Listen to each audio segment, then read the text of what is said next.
Madame, bonsoir, bienvenue sur Vox Africa. Nous sommes toujours au Mali dans le cadre de cette spéciale Mali et nous recevons aujourd'hui Choguel Maïga qui est le Premier ministre du Mali. Monsieur le Premier ministre, bonsoir. Bonsoir. Merci beaucoup d'avoir accepté notre invitation. Alors je vais commencer par l'actualité. C'est les négociations qui ont repris avec la CEDEAO. Est-ce que vous pouvez nous en dire plus? Où est-ce qu'on en est? Je crois qu'après la dernière mission de l'Union africaine, et surtout après qu'au niveau de la CEDEAO, je crois que le constat a été fait que les sanctions ne sont pas la solution. Et on est aujourd'hui tous dans une dynamique de négociation. Nous avons une équipe technique qui a travaillé au niveau du gouvernement. Nous avons le calendrier en tête et sur papier, les éléments justificatifs du calendrier, du chronogramme de la transition. Et nous avons un niveau politique où ce calendrier va être éventuellement validé avant d'être soumis à l'appréciation de nos partenaires de la CEDEAO. Alors, l'ancien premier président du Nigeria, Goodluck Jonathan, vient d'effectuer un séjour ici à Bamako où il y a eu un certain nombre d'échanges. Est-ce qu'on peut savoir c'est quoi la proposition de la CEDEAO? Parce que Goodluck Jonathan est venu avec une proposition de la CEDEAO. En fait, je crois qu'il est arrivé avec des informations, mais qui n'étaient pas les résultats des discussions. Il est venu avec une proposition. Il semblerait que il a été dit que nous discutions sur la base de 12 à 16 mois. Il se trouve que ce n'est pas ce qui a été discuté entre notre équipe et l'équipe de médiation technique qui est sur place. Alors, lorsque cela lui a été dit par le président, je crois qu'il a estimé qu'ils attendent que les équipes techniques avancent dans les discussions. Et je crois que dans quelques jours, nous allons leur revenir. Et lui aussi, il a promis qu'il reviendra au Mali. Donc, pour qu'on se comprenne bien, pour que ceux qui nous regardent comprennent bien, quelle est la position du gouvernement aujourd'hui? Quelle est la durée? On a parlé un temps de 5 ans, après 4 ans. Aujourd'hui, dans le document technique qui est prêt, c'est quoi la durée que le gouvernement demande? Nous voulons toujours expliquer à nos amis, à nos partenaires, aux Africains, aux Maliens, que les durées que nous avons proposées ne sont pas venues du néant. Il y a une contradiction fondamentale entre nous et la CEDEAO, mais je crois que maintenant, tout le monde est revenu à la raison, c'est que pour nous, la transition ne peut pas se limiter uniquement et exclusivement à des élections. Il faut s'interroger sur les conditions, les causes de la survenue de cette transition. D'un pays à l'autre, les conditions de survenue de la transition diffèrent. Et si on ne traite pas les causes de la rupture de l'ordre constitutionnel, mais qu'on fasse juste des élections, on risque d'avoir la situation suivante. Au Mali, nous avons fait des élections pendant 30 ans. On a chanté partout l'exemple démocratique malien. Mais si vous interrogez les Maliens aujourd'hui, ils pensent exactement le contraire. Donc ça veut dire que les élections à elles seules ne peuvent pas régler les problèmes du pays. Le changement intervenu au Mali est issu d'une insurrection populaire qui a duré des mois, avec plusieurs morts, y compris dans les lieux de culte. Et il y avait 5 exigences à la base. Le peuple insurgé disait, c'est à la suite de la falsification des résultats des élections législatives de mars-avril 2020 que le soulèvement est parti. Parce que le gouvernement, qui était déjà décrié par la population depuis 2018, s'est maintenu par des manipulations en 2018. Il y a eu un soulèvement pendant 18 mois. Là même, CEDEAO avait intervenu avec une délégation de haut niveau conduite par le ministre nigérian des Affaires étrangères. Et la CEDEAO avait prescrit de façon spécifique qu'on ne doit plus organiser d'élections au Mali sans faire des réformes substantielles, des réformes de fond sur des questions qui divisaient la société. Octobre 2018. L'ancien gouvernement n'a pas voulu faire ces réformes. Et c'est à l'issue donc de cet entêtement qu'il a organisé les législatives auxquelles les Maliens ont participé massivement. Et là aussi, les résultats ont été falsifié, ce qu'on appelait le troisième tour. Dans notre constitution, les élections, c'est 2 tours. Un troisième tour a été organisé au niveau de la Cour constitutionnelle, pour ainsi dire. On a inversé les résultats.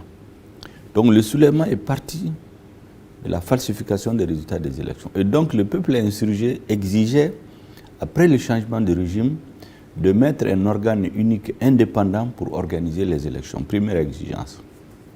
La deuxième exigence, c'est que nous avons l'impunité et la corruption qui ont désarticulé, déstabilisé notre société, désarticulé l'État, désarticulé notre système de défense. Vous êtes des journalistes, peut-être beaucoup ne savent pas, il y a des disparitions forcées de journalistes au Mali. Des journalistes qui ont disparu et les personnes soupçonnées étaient proches du pouvoir. La justice a été empêchée de faire le travail. Et donc les Maliens disent qu'ils ne peuvent pas accepter ce qui se passe dans certains pays africains où on tue les gens, il n'y a aucune suite. Donc le peuple dit qu'il faut que le régime change et que des enquêtes approfondies soient menées pour identifier les auteurs de ces disparitions forcées. Et ensuite, nous sommes en guerre. Nous avons 20 à 25% du budget national consacré à l'effort de guerre. Je précise qu'avant l'avènement au pouvoir de l'ancien régime, de l'ancien président, paix à son âme Ibrahim Boubacar Keïta, en 2013, le gouvernement de transition qui a organisé aussi les élections sous la pression sans faire aucune réforme, avait estimé que pour redresser l'armée, il faut un budget de 400 milliards de francs CFA pour mettre en œuvre ce qu'on appelait la loi d'orientation et de programmation militaire, la LOPM. Le nouveau pouvoir venu, installé, a réévalué à 1230 milliards. Ce montant a été alloué à l'unanimité par le peuple malien, même les députés de l'opposition ont voté. Parce que pour les Maliens, la sécurité n'a pas de prix. Qu'est-ce que nous avons constaté?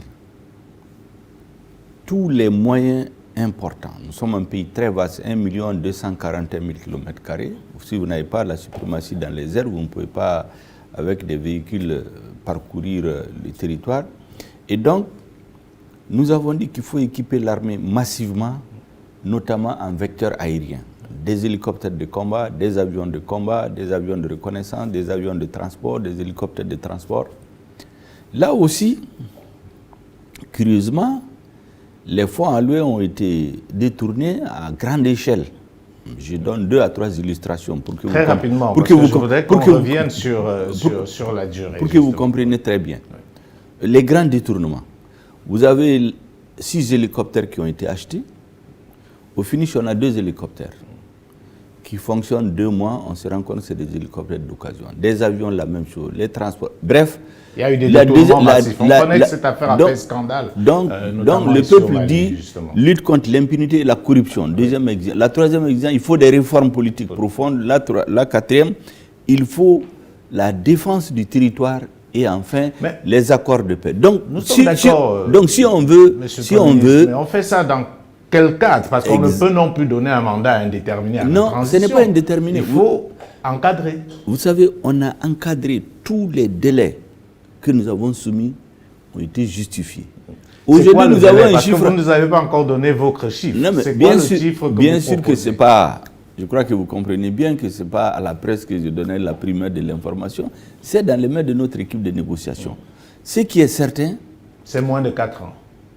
Bien sûr que c'est 4 ans et en dessous. C'est moins de 4 ans. D'accord. Au moins, on sait que c'est 24 ans. Ça, c'est très clair. En fait, la CEDEAO n'a pas voulu négocier avec nous. Ils ont décidé, en violation de la réglementation de la CEDEAO, parce qu'il y a cet aspect sur lequel beaucoup n'insistent pas. L'embargo est illégal. Il n'y a aucun texte de la CEDEAO qui a prévu l'embargo. Il n'y a aucun texte de l'UEMOA qui a prévu la Banque centrale, qui a prévu le braquage des biens du Mali. Il n'y a aucun texte de l'ONU, au contraire, qui interdit. Donc, on a pris des mesures illégales, soit disant qu'on veut instaurer un régime démocratique. Justement, on a vu ces mesures-là et j'ai envie d'avoir vos commentaires. Il y a une curiosité qui nous a interpellés. Quand la CEDEAO a pris ses sanctions, la France a suivi, notamment la compagnie aérienne française Air France avait décidé de ne plus venir à Bamako, mais très récemment, elle a repris ses vols. Qu'est-ce qui s'est passé? C'est très simple. Vous savez, quand cet embargo a été pris, nous avons tout de suite dit que c'est sur commande de l'extérieur. Parce que vous aurez remarqué depuis un certain temps, chaque fois, c'est les autorités françaises qui annoncent qu'il y aura à telle date un sommet de la CEDEAO, il y aura des sanctions, le lendemain l'Union européenne va sanctionner. Et lorsque la CEDEAO a pris cet embargo, la France n'était pas concernée. C'est les autorités françaises qui ont débarqué les Maliens à l'aéroport de l'avion alors qu'ils avaient déjà leur carte d'embarquement, par 2 fois. Ils ont suspendu. Nous leur avons donné 72 heures par écrit pour confirmer oui ou non vont-ils continuer à desservir Bamako. Si dans 72 heures il n'y a pas de réponse, nous allons affecter ces couloirs-là à d'autres compagnies qui sont demandeuses. Ils ont répondu qu'ils sont preneurs. Nous avons constaté une semaine après encore que les vols ne repreneraient pas. Là, nous avons donné 10 jours. En 10 jours, s'ils ne reprenaient pas les vols, nous allons affecter ces lignes-là définitivement. Heureusement que, je crois qu'à la haute direction, il y a eu des débats. Ils sont revenus en écrivant, les vols ont repris maintenant. Sauf que je crois qu'il y a beaucoup d'argent qui a été perdu pour rien. Sinon, il n'y a pas d'embargo. Mais comment comprendre que la France, qui selon vous instrumentalise la CEDEAO, viole les sanctions entre autres en réalité, parce que la France a repris les vols. Pourquoi les compagnies de la CEDEAO ne reprennent pas? Non, tout simplement. Parce que la France, qui est censée être commanditaire, a dit, bon, non, écoutez, en réalité, le Mali est de nouveau fréquentable, on peut... Je pense, vous savez, l'embargo là a été pris pour assommer les autorités maliennes, les déstabiliser, les renverser. Sinon, la France n'était pas concernée, Air France n'était pas concernée par ce embargo. La France n'est pas un pays de la CEDEAO, elle n'était pas concernée. Mais je crois que là-bas, les gens sont raisonnables. La direction d'Air France a fini par dire aux autorités politiques françaises qu'ils sont en train de perdre de l'argent pour rien. Si maintenant les chefs d'État africains ne sont pas arrivés à cette conclusion, les populations souffrent, les compagnies souffrent. Bon, je pense que c'est à eux d'apprécier. Nous pensons que cet embargo fait du tort et au Mali et aux pays africains. Alors, les Français l'ont compris d'ailleurs en ce qui concerne Air France. Ça va durer encore combien de temps ces sanctions? Parce qu'il faut à un moment donné que le peuple malien, et pas seulement, parce que cet embargo ne pénalise pas que le Mali, mais d'autres pays de la sous-région. Comment on fait? Parce que si ça commence à durer, ça va faire réellement problème. Vous pensez qu'il faut combien de temps? Il faut attendre encore combien de temps? Je pense que très rapidement, en tout cas pas de notre faute, très rapidement, même cette semaine, nous on est prêts à tout moment, parce qu'on a fini à notre niveau d'élaborer notre stratégie de négociation et le chronogramme minimum qu'il faut pour faire un minimum de réformes, pour qu'on ne retombe pas après les élections dans une insurrection ou encore un retour de l'armée. Nous avons ça en tête. Et si la CEDEAO vient même aujourd'hui, je crois que les équipes de négociation sont en cours parce qu'il y a une équipe pluridisciplinaire composée de la CEDEAO, de l'Union africaine, de la MINUSMA, de tous les partenaires qui discutent. Je crois personnellement que ça ne doit pas tarder. Aujourd'hui, tout dépend de la volonté des chefs d'État de la CEDEAO. De notre côté, il n'y a aucun problème. Nous sommes prêts à discuter, nous sommes certains que nous allons... Mais quand vous parlez des chefs d'État, il y en a un qui s'est beaucoup illustré, c'est le chef de l'État ivoirien Alassane Ouattara, parce que certains ont remarqué qu'il y a comme un 2 poids 2 mesures entre la gestion de la transition au Mali et dans d'autres pays. Le Burkina, c'est tout récent, mais il y a la Guinée. Et à la réponse d'Alassane Ouattara à cette question, il a dit, notamment chez nos confrères de RFI et France 24, que ceux-là, on les observe. Pourquoi, selon vous, il y a 2 traitements entre qu'on soit dans la transition malienne et qu'on soit dans la transition guinéenne et burkinabé? Je pense que certains ont des contentieux particuliers. C'est ce que nous pensons, parce qu'on fait le constat aussi de 2 poids 2 mesures qui ne se justifient pas du reste. Parce que je crois que le président Ouattara, en tout cas ce que nous pensons, n'a pas de problème particulier avec le Mali. Mais je crois que c'est une erreur d'appréciation qui a été faite. Et notre conviction, on peut se tromper, c'est qu'en fait, il y avait une volonté de renverser le gouvernement de transition. Mais pourquoi? Pourquoi forcément renverser? Pourquoi ne pas renverser ce gouvernement de transition en Guinée, par exemple? Ce gouvernement qui est là il y a déjà un moment. Je ne veux pas parler des autres, mais je constate seulement qu'il y a beaucoup de faits que nous mettons bout à bout. Vous savez que beaucoup d'actions sont menées en direction du Mali, sur lesquelles on ne fait pas beaucoup de publicité. Et nous avons vraiment le sentiment, vous avez vu cette vidéo qui a fait sourire tout le monde, où un prétendu homme politique se déclare président de la transition du Mali, mais il est installé où? Il est en Côte d'Ivoire. En Côte d'Ivoire. Pourquoi on ne l'interpellerait pas? Il y a beaucoup de choses qui se passent, mais je pense que tout ça, ça doit relever du passé. Parce que je crois que le peuple ivoirien, le président lui-même et les autres chefs d'État, je ne crois pas qu'ils aient un intérêt particulier à faire souffrir le peuple malien qui est déjà dans cette situation difficile. Et d'ailleurs, logique pour logique, j'ai écouté le président Ouattara sur les chaînes européennes se plaindre, à raison d'ailleurs. Il disait aux Européens que ceux qui refuseraient d'acheter leur cacao, au motif qu'ils ont fixé des normes qui ne sont pas les leurs, ils chercheraient d'autres partenaires. Mais c'est exactement ce que le Mali a fait. Sauf que c'est en matière de défense. Les populations mouraient par centaines, des villages sont exterminés. Le terrorisme s'est étendu du nord, de l'extrême nord à tout le Mali. Et nous avons décidé de changer de paradigme, de varier les partenaires. Ouais. Je pense que tout notre problème est venu de là.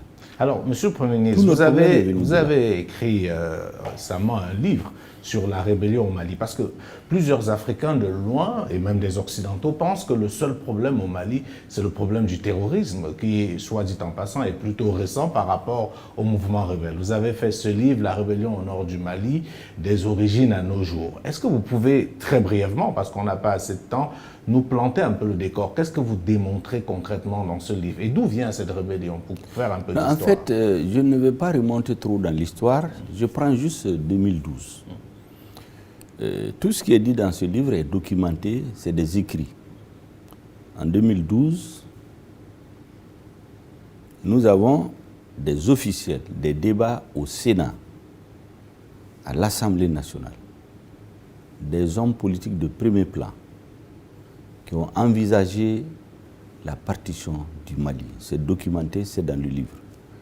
Vous avez le ministre des Affaires étrangères de Nicolas Sarkozy, un dernier ministre, c'est Alain Juppé, qui a dit sur les chaînes françaises, c'est documenté, c'est dans le livre, de mémoire, je crois que c'est sur la chaîne LCI, disons la chaîne iTélé, récemment je parlais de LCI, mais je crois que c'est une erreur, où il dit que son dernier voyage au Mali, j'ai parlé récemment de mars, mais en fait c'est en janvier 2012 qu'il est venu au Mali, qu'il a demandé au président ATT, Amadou Toumani Touré, de donner l'autonomie aux Touaregs. C'est lui qui le dit sur une chaîne française. Les mouvements rebelles eux-mêmes, les hauts dirigeants ont dit, c'est documenté, c'est dans le livre, que c'est la France qui leur a dit qu'il va les aider à diviser le Mali et créer un État. Mais après, ils ont compris qu'ils ont été utilisés dans un agenda qui n'est pas le leur. Ça, c'est un. Surtout ce qui a amené les Maliens à s'interroger, je crois que tous les hommes de bon sens le comprennent, c'est qu'en 2013, le président de la transition a saisi le gouvernement français d'une lettre pour dire de venir au secours du Mali qui était menacé d'être envahi par la horde des terroristes. Dans cette lettre, il était dit demande d'appui aérien et en renseignement. Il n'était pas prévu des militaires français au sol. Et on est resté dans ce cadre. L'armée française a effectivement aidé l'armée malienne qui a libéré la ville de Konna, Gao, Tombouctou. Mais arrivé à la porte de Kidal, c'est l'armée française qui a barré la route à l'armée malienne. Je pense que ça, c'est la mère des foudres. Parce qu'à partir de ce moment, les Maliens se sont dit, mais attention, quand on a lancé l'opération Serval à la demande du Mali, disait-on, François Hollande avait dit que l'opération Serval avait 3 objectifs. 1, détruire le terrorisme. 2, restaurer l'autorité de l'État sur l'ensemble du territoire national. 3, à faire appliquer les résolutions des Nations Unies. 9 ans après, le terrorisme qui était confiné à l'extrême nord a envahi les 80% du territoire. À la date d'aujourd'hui, il y a des parties du territoire où l'autorité de l'État ne s'exerce pas. Les résolutions des Nations Unies totalement d'accord, M. le Premier. Donc la question, finalement, c'est cette rébellion qui existe, qui a des velléités sécessionnistes.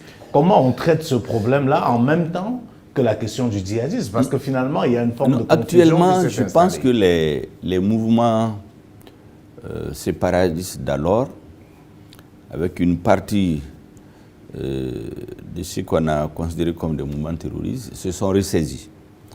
Ils sont aujourd'hui dans une nouvelle plateforme qui s'appelle la coordination des mouvements de l'Azawad, qui ont fait un accord avec l'État malien qu'on est en train d'appliquer. Le fameux accord d'Alger qui a divisé. À être remis en cause. Non, en fait, dès le départ, tout le monde savait que cet accord a été imposé à l'État malien. Mais ça arrive dans l'histoire, ça a été négocié en position de faiblesse. Mais nous essayons avec nos frères du Nord de l'appliquer de manière à ce que les velléités sécessionnistes soient abandonnées de part et d'autre. Et faire en sorte que les revendications qui ont un caractère démocratique, les revendications qui ne peuvent pas conduire à la partition du Mali soient prises en charge. Je crois que c'est dans ce processus que nous sommes aujourd'hui. Mais vous, Monsieur le Premier ministre, je suis sûr que vous êtes très informé. Vous voyez que de plus en plus, comme par hasard, on a de plus en plus de vidéos de propagande de ces mouvements-là qui circulent sur les réseaux sociaux avec des drapeaux qui ne sont pas ceux du Mali. De plus en plus, et je crois que ça s'est accentué depuis l'annonce du départ de la France. Bon, nous comprenons tout ça, mais nous parlons avec nos frères. Nous leur disons que notre intérêt à nous tous, c'est de nous concentrer sur les intérêts de notre pays. Nous ne devons pas être victimes des calculs géopolitiques de puissances étrangères. Ils ont fait les frais une première fois. Je crois à la date d'aujourd'hui, majoritairement, nos frères du Nord, moi je suis du Nord moi-même, sont dans une logique d'application positive, intelligente de l'accord pour éviter toute velléité, toute situation qui pourrait conduire à moyen à long terme la partition du Mali. Une fois que cela est évité, sur tout le reste, nous pourrons nous entendre. Alors, il y a justement un problème, et on va sortir par là, c'est au niveau des relations internationales. On sait déjà qu'avec la France aujourd'hui, c'est une relation pour le moins houleuse. Et le reproche qui est fait aux autorités de la transition, c'est d'avoir dealé, j'utilise le mot dealé à bon escient, parce que justement, on vous reproche de travailler avec des mercenaires russes. On entend ça de plus en plus. Et l'un des signataires de l'accord d'Alger est revenu après vos sorties sur RFI et France 24 avec Alain Foka pour dire, contrairement à ce que vous dites, lui pense que justement, il y a Wagner au Mali. Qu'est-ce que vous répondez à cela? De toutes les façons, on veut nous entraîner dans une bataille géopolitique qui n'est pas la nôtre. Nous ne sommes pas dans les bagarres entre la France et la Russie. Nous avons dit que notre peuple est en train de mourir depuis 9 ans. Des villages entiers sont en train de disparaître de la terre. Alors que nous avons Serval, Barkhane, Takuba, G5 Sahel, ECAP Mali, EUTM. Nous avons dit qu'il faut changer de paradigme. Il faut diversifier nos partenaires. C'est ce qu'on ne nous a pas pardonné. C'est tout. Maintenant, le reste, il faut avoir une stratégie de diabolisation du gouvernement pour le faire rejeter d'abord par la communauté régionale et ensuite par la population. La coopération avec la Russie. Mais vous avez vu, si on cachait, on a vu des avions cargo atterrir au Mali. Quand l'armée française a laissé l'emprise de Tombouctou, le lendemain, un avion cargo a atterri avec du matériel, avec des instructeurs. Si on avait caché, oui. Maintenant, quand maintenant les Français disent non, ça, ce n'est pas des Russes, ce n'est pas à travers la coopération russe, c'est Wagner. Mais ça, c'est leur affaire. Nous, on n'a jamais pointé comment on l'appelle, la Légion étrangère française. On ne l'a jamais pointé comme étant des mercenaires. Pour nous, ils viennent dans le cadre de la coopération française. Mais on essaie de nous diaboliser. Mais regardez cette histoire de l'ambassadeur. Est-ce que vous savez que depuis 2 ans, il n'y a pas d'ambassadeur du Mali en France? Vous savez pourquoi? Non. Parce qu'un jour, le Sénat, dans sa grande magnanimité, le Sénat français a décidé d'écouter les ambassadeurs des pays du G5 Sahel. Qu'est-ce qu'ils pensent de Barkhane, de ce qui se passe? Et l'ambassadeur du Mali a commis le crime, entre guillemets, après avoir dit tout le bien qu'il pense de l'armée française, de dire, mais attention, vous avez des éléments de la Légion étrangère qui ont des comportements un peu orthodoxes, qui ne sont pas bien pour l'image de l'armée française. Il a donné quelques détails. Savez-vous qu'après avoir dit ça au Sénat, quelques heures après, le président a été sommé, menacé de le relever. Le même soir, le ministre des Affaires étrangères a pris un avion pour aller présenter ses excuses. Et l'avion qui a amené le ministre, l'ambassadeur est venu dans cet avion. Et depuis, on n'a pas d'ambassadeur. Non, on n'a pas fait beaucoup de bruit. Mais peu de Français le savent. Les Africains ne le savent même pas. Vous savez, chaque État a sa stratégie. Est-ce que vous savez que parmi les militaires de l'opération Barkhane, les forces extérieures françaises, il y a ce qu'on appelle la Légion étrangère. Bien sûr. C'est quoi? C'est des gens qui viennent, ils font la guerre, on les paye. Au Mali, on en a vu, il y en a d'ailleurs en fin de mission. Ils ont contacté certaines sociétés ici pour être utilisées dans les sociétés de sécurité, mais personne n'a crié haro sur la France. Nous ne connaissons pas cette histoire de Wagner-là. Je dis, à la date d'aujourd'hui, c'est les autorités françaises qui utilisent dans leur discours politique les éléments de langage pour diaboliser notre coopération avec la Russie. Mais le groupe Wagner, c'est un groupe qui est réel. De toute façon, la preuve, c'est qu'on l'a vu opérer en Syrie. On pense aussi qu'elle est en République centrafricaine. Vous savez, même si le gouvernement russe et le gouvernement malien... Vous croyez que c'est un groupe de mercenaires qui vont faire atterrir un cargo avec 4 hélicoptères? Non, on parle du double jeu. Ça veut dire qu'il y a un côté officiel et un côté officieux. Mais il n'y a pas de double jeu. C'est eux qui le disent. Et puis, moi, je vais vous poser une question. Est-ce que vous pensez que le gouvernement malien, et c'est ce que les autres veulent de nous, devait assister, impuissant, depuis 10 ans, des villages disparaître de la scène, des milliers de personnes tuées. Et on nous dit, vous avez l'armée malienne, vous avez Barkhane, vous avez Takuba, vous avez G5 Sahel, vous avez ECAP Mali, vous avez EUTM. La gangrène ne fait que continuer. Ce qui allait arriver, pourquoi nous on a fini par s'interroger? On s'est dit, nous sommes à responsabilité aujourd'hui. On a trouvé un lourd héritage qu'il faut gérer. Si nous ne faisons pas attention, qu'est-ce qui va arriver? On a dit élection, on organise les élections depuis 30 ans au Mali. La situation ne fait qu'empirer. Ça montre que l'élection à elle seule ne règle pas les problèmes. Nous avons vu en Afghanistan, après 20 ans de guerre, après toute une armada de forces internationales, un jour, les forces internationales ont décidé de partir. Et on a vu les Afghans, avec l'énergie du désespoir, s'accrocher au train d'arrêter des avions pour partir.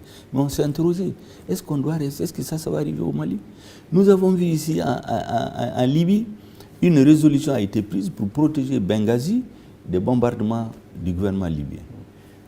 La communauté internationale, en tout cas les forces de l'OTAN, ont outrepassé pour aller organiser l'assassinat du président. Et donc, un homme responsable, nous nous sommes interrogés. Et qu'en est-il des pays africains? Parce que quand on parle de partenariat, on va toujours chercher en Occident, en Asie. Quels sont les pays africains aujourd'hui qui soutiennent le Mali officiellement? Je ne parle pas de la société civile, parce qu'il y a effectivement une société civile africaine qui s'est mobilisée. Mais à côté, quels sont les chefs d'État ou les chefs de gouvernement qui vous montrent une forme de... Vous savez, quand l'embargo a été pris, nous avons quand même 3 pays amis que je voudrais remercier, on ne cessera jamais de les remercier, le gouvernement guinéen, le peuple guinéen, le gouvernement mauritanien, le peuple mauritanien, et notre grand ami, le peuple et le gouvernement algérien, qui ont dit clairement qu'ils ne vont pas appliquer cet embargo-là, et qui essaient d'aider beaucoup plus à trouver des solutions que les sanctions. Nous savons aussi que même au sein de la CEDEAO, il y a beaucoup de pays amis, c'est à eux de rendre public ce qu'ils font. Vous savez qu'en matière de diplomatie, tout ne se règle pas sur la place publique, mais je sais qu'il y a beaucoup de pays qui s'activent aujourd'hui, qui font beaucoup d'efforts pour que nos positions puissent converger. Et d'ailleurs, le nouveau président en exercice de l'Union africaine, le président Macky Sall, l'a dit récemment, je l'ai entendu dire que cette crise-là pèse tout le monde, qu'il souhaiterait qu'elle soit résolue, qu'il se déplacerait même au Mali si c'est nécessaire. J'ai dit, mais bravo. Le président ghanéen, vous parlez de 12 mois qui nous sont proposés, il en a parlé, mais on pouvait dire tout ça avant les sanctions. Aujourd'hui, pourquoi ils avaient besoin d'aller à Paris pour nous dire ça? Ils auraient pu venir à Bamako, envoyer une délégation, dire écoutez, ce que vous avez proposé ne convient pas, mettez-nous à table, démontrez-nous pourquoi telle période. La question fondamentale, je vous dis, c'est que la CEDEAO voulait ramener les élections, la transition à un processus purement électoral, j'allais dire électoraliste. Nous avons dit non. Il faut faire des réformes structurelles pour que 4 coups d'État comme on a eu en 30 ans, on puisse les éviter, que ce soit probablement la dernière intervention de l'armée sur la scène politique. Et il faut sécuriser. On a 80% du territoire où on ne peut pas vivre. Ça, vous l'avez déjà Même les chefs de parti, les quelques-uns qui disent faisons les élections, il n'y a aucun chef de parti, aucun candidat qui peut aller faire campagne sur lui. Mais les élections la serviront à quoi? Alors, terminons avec cela. La France a annoncé qu'elle part, elle n'est pas encore partie. On savait que vous n'étiez pas d'accord avec le calendrier de départ proposé par la France. Et première question, qu'en est-il de ce calendrier? Est-ce qu'ils vont partir dans 4 ou 6 mois comme ils ont dit, ou est-ce qu'ils partiront plus tôt? Deuxième question, ils vont, mais pour aller chez le voisin, tout près. Ils ont annoncé qu'ils allaient au Niger.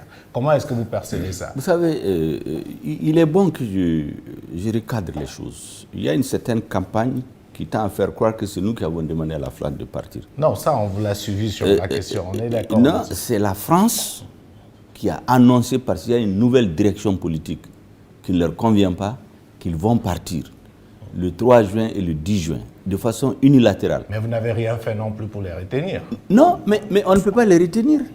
De toutes les façons. Ils avaient peut-être besoin d'être courtisés, que vous leur montrez mais courtisés encore, on a un accord bilatéral. Si vous décidez qu'il y a quelque chose qui ne vous convient pas, on s'assoit, on lit l'accord, on le relit. Mais ils n'ont pas fait ça. Ils ont déchiré l'accord, ils ont décidé unilatéralement de faire ce qu'ils veulent. Nous, à partir de ce moment, qu'est-ce que nous avons dit? Nous avons dit en ce moment, on s'assoit, on relit l'accord. En tout cas, nous l'avons relit et nous leur avons envoyé notre version de la relecture. Ils l'ont mis dans les tiroirs, certainement en attendant de renverser le régime. Ils l'ont depuis des mois. Maintenant, quand ils ont décidé définitivement, annoncé qu'ils partent, nous leur avons dit, mais si vous avez décidé de partir, pourquoi vous prenez 6 mois? Mais partez tout de suite. Après, ils ont dit non, la réalité, je vais vous dire, oui. Ils ne peuvent pas aller tout de suite de toute façon. Parce que les bases qui sont au nord, quand vous partez à Gao, mais c'est une ville dans la ville. Il faut démonter tous ces équipements, il faut déplacer toute cette logistique. Ça ne peut pas se faire en quelques semaines. Donc nous nous comprenons très bien. Mais comme c'est toujours eux qui disent qu'ils partent, nous disons, mais si vous décidez de partir, il faut partir. Mais après, ils disent non, qu'il leur faut 6 mois. Mais il n'y a pas de problème. Vous êtes d'accord pour les 6 mois? Non, on n'a pas discuté de ça. On a simplement dit, si vous décidez de partir sans nous aviser, mais allez-y. Vous pouvez partir même demain. Ils disent non, ils ne partent pas. Il faut qu'ils se préparent. Moi, je comprends très bien. Je savais quand ils annonçaient qu'ils partaient. Pourquoi ils ont dit entre 4 à 6 mois? Même au bout de 6 mois, vous verrez qu'il y aura encore du travail à faire. Parce que ce n'est pas facile. Un travail d'implantation qui s'est passé pendant 9 ans ne peut pas remettre en cause en 4 mois. Donc moi, je comprends même la frustration des militaires. Parce qu'aujourd'hui, n'ayons pas peur de mots, la France et le Mali sont ennemis. Non. On peut le dire. Si vous voulez rester diplomatique, vous parlerez d'adversaires ou de bruit diplomatique. Mais aujourd'hui, c'est des ennemis. Est-ce que vous pouvez tenir 6 mois avec quelqu'un qui vous manque profondément, qui ne vous aime pas, et vous avez dit à plusieurs reprises qu'il souhaite vous renverser, et les laisser armés sur votre territoire? Non, vous savez, moi je suis convaincu, j'ai écouté l'autre jour le chef d'état-major général des armées françaises. Mon sentiment personnel, c'est que les militaires sont frustrés. Les dirigeants politiques français ont joué avec l'histoire, ils ont joué avec la vie des gens, ils ont joué avec la vie des peuples, ils ont joué avec les relations des peuples. Nous ne pouvons pas être des ennemis à la France. Le peuple français et le peuple malien sont liés par l'histoire. Quand le président Hollande a dit ici en 2013 qu'il payait une dette de sang, est-ce que vous savez que ce jour-là, tous les contentieux qui ont opposé la France et le Mali dans l'histoire, le peuple malien a tourné la page. Mais il y a une forme d'humiliation, d'acharnement des autorités françaises contre les autorités maliennes que le peuple malien n'a pas accepté. L'armée française n'a rien à voir dans ça. Je suis sûr que... Mais l'armée est dirigée par le chef non, de l'armée. L'armée obéit à des ordres. Moi, j'ai bien écouté le discours du chef d'état-major français. C'est complètement différent du discours injurieux des dirigeants politiques, condescendants des dirigeants politiques. Nous ne sommes pas des ennemis de la France. Notre peuple ne peut pas être ennemi de la France. J'ai l'habitude de dire, et je vous le dis, est-ce que vous savez qu'en France, en dehors de la communauté algérienne, les Maliens sont les plus nombreux. Le poids de ces Maliens dans notre économie, les relations entre nous et la France reposent sur l'histoire, mais aussi sur cette communauté. On ne peut pas être un gouvernement responsable et vous mettre contre ce peuple-là. Dans le peuple français, des milliers de personnes, des Français sont morts. Je suis d'accord avec ce que vous dites, monsieur. Donc on ne peut pas dire qu'on est des ennemis. Non, quand on fait le tour de Bamako aujourd'hui, c'est à bas la France. La population a vraiment développé ce sentiment anti-français qui va être difficile de corriger. Non, vous savez, on est un peuple. Mais lorsque, je vous dis, Hollande a dit ici qu'il payait une dette, quand Damien Boite est décédé ici, Je vous dis que nous, on est un très grand peuple. On n'est pas un peuple rancunier. Si demain, les choses changent, les dirigeants français arrivent à la raison, que ce grand peuple qui a une longue histoire, il ne faut pas l'humilier. Comme eux, ils ne l'aiment pas. Je vous assure que les relations peuvent être reprises. Vous savez ce qui est arrivé. Les Africains ont travaillé pour libérer la France. Mais ils les ont humiliés. Ils les ont massacrés à Tcharo. Les Américains ont libéré la France. À un moment donné, les Français leur ont dit de partir, mais les Américains ne les ont pas injuriés. La Russie aujourd'hui est en guerre avec l'Europe. Mais il y a une bonne partie de l'Europe qui a été libérée du nazisme par la Russie. Mais il n'y a pas de troupes russes chez eux. Donc il ne faut pas que les dirigeants français, ce à quoi ils sont habitués, c'est des dirigeants africains qui sont toujours là à accepter tout ce qu'on leur dit, qu'on menace pour faire ce qu'ils ne veulent pas, qu'on intimide, qu'on renverse à toutes les occasions. Ça, nous ne voulons plus de ça. Et il faut qu'ils changent, même si ce n'est pas au Mali, vous allez voir, le temps a changé. Il ne faut pas qu'ils se trompent de peuple, qu'ils se trompent d'époque, qu'ils se trompent de dirigeants. La jeunesse africaine ne veut plus de ces pratiques-là. Alors, c'est aussi simple que ça. Un mot sur le Niger. Le fait qu'ils partent au Niger, ça veut dire en réalité qu'ils ne sont pas partis et que le Mali ne sera jamais totalement tranquille. Non. Quand on sait que si la base française a juste bougé pour être à côté. Si leur objectif, c'est de lutter contre le terrorisme, ils peuvent le faire à partir du Niger. C'est eux qui ont demandé à partir. Si nous coopérons avec la Russie, nous disons que la sécurité des Maliens, la dignité de notre peuple, nous ne l'échangerons contre rien. Et le fait qu'ils aillent au Niger, pour nous, ce n'est pas un problème. Le Niger, c'est un pays ami.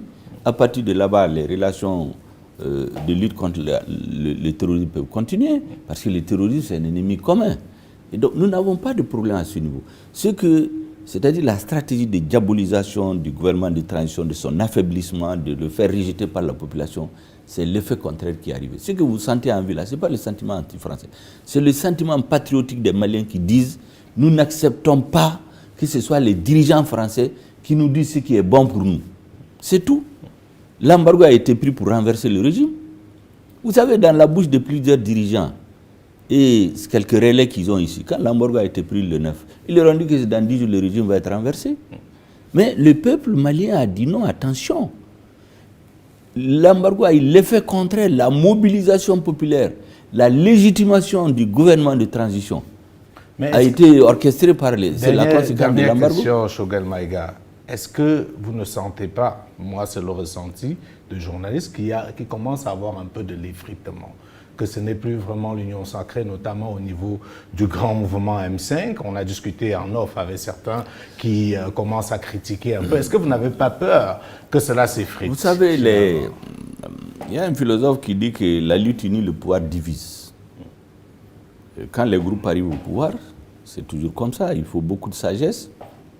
Moi, je suis à l'écoute de ceux qui se plaignent, mais ce que je dis à tout le monde, y compris aux dernières réunions que j'ai présidées, j'ai dit le mouvement, le rassemblement des forces patriotiques, les M5 RFP, avait 5 objectifs que je viens de vous citer, justement, autour desquels la transition travaille. Oui. Qu'on me dise un seul objectif que nous avons laissé à côté. Il y a certains qui se plaignent que vous n'êtes pas très inclusif, que vous n'écoutez plus, que vous êtes plus préoccupé par prolonger la transition que par travailler pour les objectifs de la transition. Le débat qu'il y a eu entre nous, c'est des débats à caractère personnel. Certains ont estimé qu'ils n'étaient pas suffisamment associés, qu'ils n'avaient pas de rendez-vous quand ils veulent, leurs préoccupations ne sont pas prises en compte. Voilà ce que j'ai répondu. Il dit à un moment donné, j'avais le choix à faire entre être toujours dans les débats politiques, dans les réunions, les rendez-vous, les desiderata des gens, les ceci, cela, ou me concentrer sur la réalisation des objectifs du changement qui relèvent cette façon des missions de l'État. Les autres, c'est des missions individuelles, des préoccupations individuelles. Effectivement, à un moment donné, le temps physiquement ne suffisait pas. Moi, je suis sur pied tous les jours, de 4h30 à minuit, tous les jours, ça fait 9 mois. Je concentrais l'essentiel de mon énergie sur la mise en œuvre des objectifs du changement. Les autres, c'est des questions personnelles. Nous avons discuté, il y a 2 semaines, je vais aménager mon agenda pour être plus disponible dans les réunions. C'est la première fois certainement qu'on voit au Mali, depuis que je suis Premier ministre.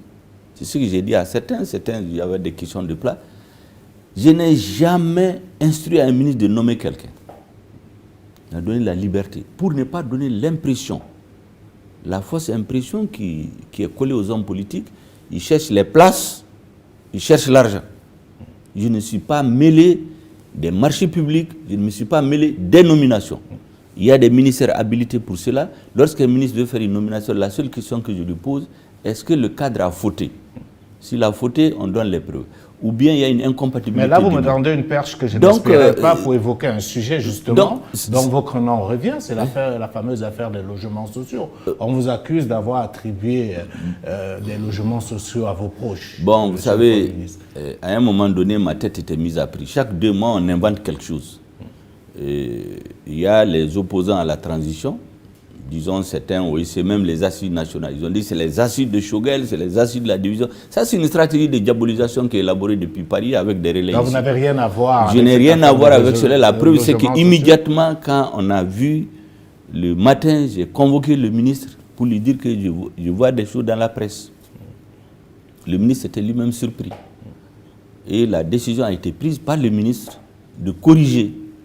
Il dit c'est très simple, pour que ça soit très clair, je vais dissoudre la commission, mettre une autre commission pour voir plus clair.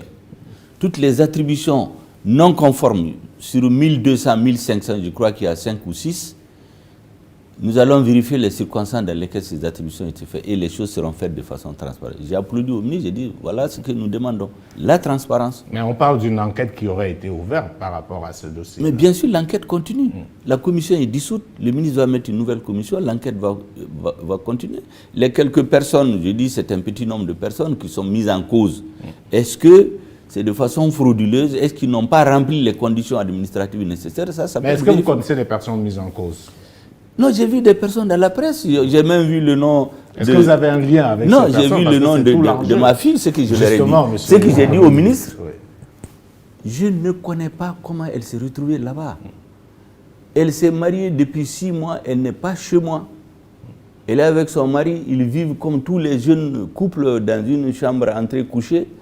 Je ne sais pas comment ça s'est retrouvé. J'ai dit au ministre de faire les vérifications nécessaires. Est-ce que vous pensez que dans cette lutte où je suis, avec les idéaux que je porte, je vais me hasarder à aller dans des affaires comme ça? Mais il est possible que des gens, pour me piéger, soient allés voir ma fille. Peut-être naïvement, on lui dit, bon, il y a des opportunités. Elle, c'est une Malienne, elle fournit ses papiers, on lui attribue ça, avec l'objectif précisément d'avoir son nom sur la liste.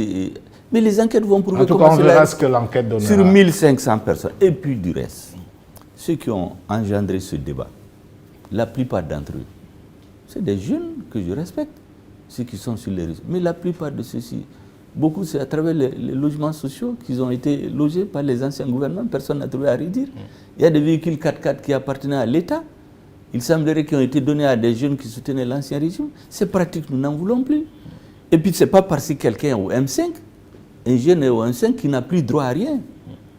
S'ils ont acquis normalement 3, 4, 5 personnes, même une dizaine de personnes, sur 1200, est-ce que c'est ça la fin du monde? La vérité, c'est qu'il y a une instrumentalisation pour fragiliser le Premier ministre. Et les Maliens l'ont compris d'ailleurs. Quelques semaines avant, il y avait une autre affaire. Un mois avant, chaque mois, il y a quelque chose sur le Premier ministre. Pour le distraire, pour le fragiliser. Moi, je ne tomberai pas dans ce piège-là. Je suis chevillé aux objectifs de la transition. Mais pourquoi on vous attaque, vous spécifiquement, selon vous? Non, si vous estimez que ce sont des attaques gratuites, pourquoi on vous cible, vous, et pas le président Assimi Goïta, et pas quelqu'un d'autre? Pourquoi Choguel Maïga? Vous savez, c'est une stratégie, tout le monde comprend. Tout le monde sait que toutes ces attaques, in fine, après le Premier ministre, c'est le président qui est visé, c'est juste une stratégie de combat. C'est comme les gens, ils chassent en meute, on isole peut-être celui qu'on pense être le plus facile à atteindre, après l'avoir abattu. Mais la suite, on la connaît. Et je crois que le plus important pour nous, c'est que notre peuple, majoritairement aujourd'hui, est d'accord avec ce que nous faisons.